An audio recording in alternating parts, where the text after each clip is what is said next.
guys, welcome back to my channel. I hope you're all doing really well today. So I have just recently finished up all of my fall sewing projects. So I thought I would do a little bit of a roundup video, just like I did in the summer, and show you guys everything that I've made, what went well, what went wrong, and what I've learned from all of these different projects. So I'm really excited to go over all of that. I love getting to see all of my different projects together. It's really fun just to feel that sense of accomplishment. So I'm really excited to dive into this today. So let's go ahead and talk about the projects. Now, before we get into the sewing projects, I am so excited to tell you guys that I actually finished a knitting project this year, which never happens. I'm very slow and inconsistent when it comes to knitting, so I'm so excited. I started this in the fall and I finished it in the fall, which is just very rare for me. This pattern is called the Seasons cardigan, and I think it's really cute. I made it from this blue lavender cotton yarn from Wool and the Gang, and I think it is such a cute style. I love that it has the kind of bigger buttons in the front, and then it's knit in the fisherman's rib pattern, which was really fun to learn. Now, there are a few things that I would do differently if I knit this pattern again, and I do think I would like to knit it again because I really like this style. I think I would make the sleeves have decreases a little bit more gradually instead of getting tight at the ends, and make them just a little bit more loose. But overall, I really like it. I think it would be fun to knit it in a more fluffy yarn, so I think I will try it again, and I love the color of this. So moving on to my sewing projects, I'm going to start from this end of my clothing rack with this polka dotted skirt, which I made earlier in the fall, and I really love how this turned out. I think it's super cute, and it's held up really well with washing and wearing as well. One little issue with this I found is that these buttons don't always stay buttoned, at least in the lower part of the skirt, because they are this rounded shape. I think I should have made my buttonholes just a little bit smaller, so that is a lesson for next time, but overall I really like this one. And I think it's really versatile and goes with a lot of different things. One of you actually commented recently saying it reminds you of a thrifted skirt that I had, and it's actually, that's the reason that I made this, because I wore that thrifted skirt so much. I wanted something similar, so it's definitely filling a similar place in my wardrobe, and I really have been enjoying wearing this one. Now, as I go through this, I will link to all the videos making these projects in a card, or there will be a playlist link down below. I've also created an entire playlist of all of my fall sewing projects, so if you want to watch my planning video and going all the way through, you can see all the different things that I've made this fall. Now, I made two pairs of pants this season. The first one is this pair of paper bag pants. The pattern is the Gabon pattern from Apolline Patterns, and I think it is such a great pattern. I used it in the summer to make a pair of shorts, and then in the fall to make this pair of trousers. I did add a little bit of a flare to the legs, which I think is really cute.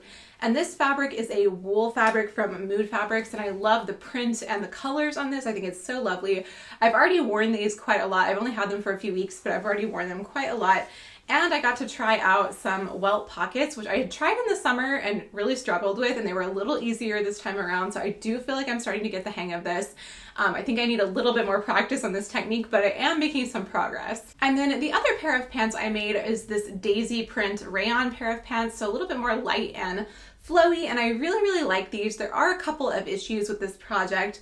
One, if you watched the video, you saw I put the pockets on a little bit too low, which hasn't bothered me as I've worn them. I don't think it really shows because the print is so busy. But one thing that occurred whenever I washed these, let me see if I can find it. So I don't know if you'll be able to see here, but a little bit of the seam unraveled when I washed these, and I think it's because on the upper facing, I didn't finish the edge with the serger, so it's just a raw edge underneath in the seam. So I would just be careful in the future to make sure that I use my serger on a lightweight fabric like this so that that doesn't happen.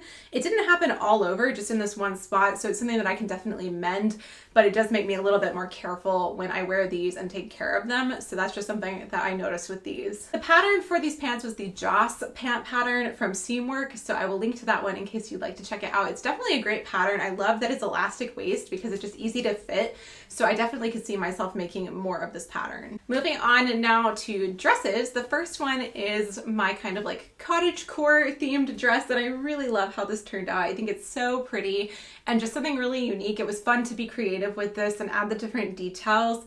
I love the crocheted lace and all of the tucks. This pattern is from By Hand London, and the only alterations I really made were to add the lace. So I really love how it looks, and I love this fabric. This is from fabric.com, and it was a super affordable fabric, but such a pretty print. And I feel like it's hard to find prints like this that actually are really nice. So I was excited about that. It's a really loose fitting dress, but it is fitted with this tie in the back. So if you're looking to make a dress, but you're not really comfortable making something fitted, this might be a good pattern to try, because it is looser and really forgiving in terms of the fit. But overall, I was really happy with this one. I just think it's really pretty and comfortable to wear as well. Now, my most recent project is this dress that I made from Rifle Paper Company fabric. I love this so much. This is my Thanksgiving dress this year. I always like to wear a new dress on Thanksgiving, and so I'm excited about this one. I love the longer length. I did a tiered skirt on this one, and then I especially love these super fun sleeves. This one turned out really well. I don't think I would change anything about this project. I used the McCall's pattern, a Cora dress pattern, and I will link to that down below, but I think it turned out really well. I'm really happy with this one. I do want to make a shirt version of this, maybe like using the bodice and then just like a short ruffle at the bottom. I think that would be so cute out of some different fabrics, so I'm going to play around with that as well. And then last up is probably the project I'm most proud of this fall, because it was just new for me. I have never made a coat before, and so I was so excited to have this actually turn out to be something wearable. I think it is really, really cute. I love the fabric.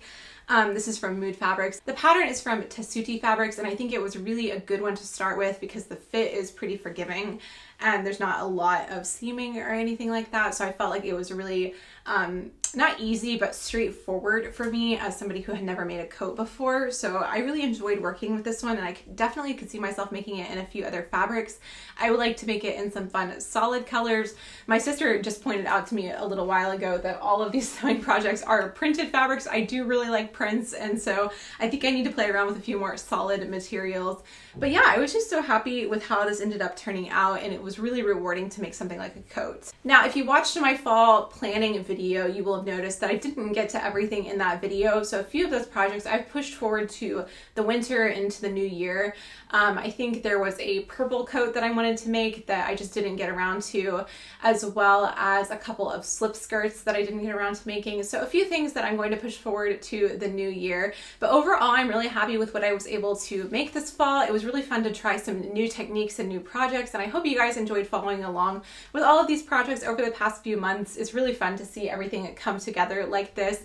Now, in my next video, I am going to be going over some festive holiday sewing plans. I'm really excited for that. I love doing sewing projects for the holiday season, and I have a few fun ideas up my sleeve, so I will be back to share that in my next video. But I hope you guys enjoyed this little wrap up of everything that I've made this fall. Thank you so much for watching, and for watching over the past few months and all of these videos. I've really enjoyed making all of them.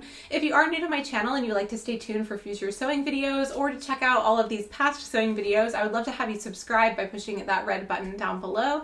And if you want to keep up with the behind the scenes of my projects as I'm working on them, you can find all of that on Instagram. I will put my username here if you would like to check it out. But thank you guys so much for watching. I hope you have all had a very happy Thanksgiving if you are in the US, and I will talk to you in my next video. Bye!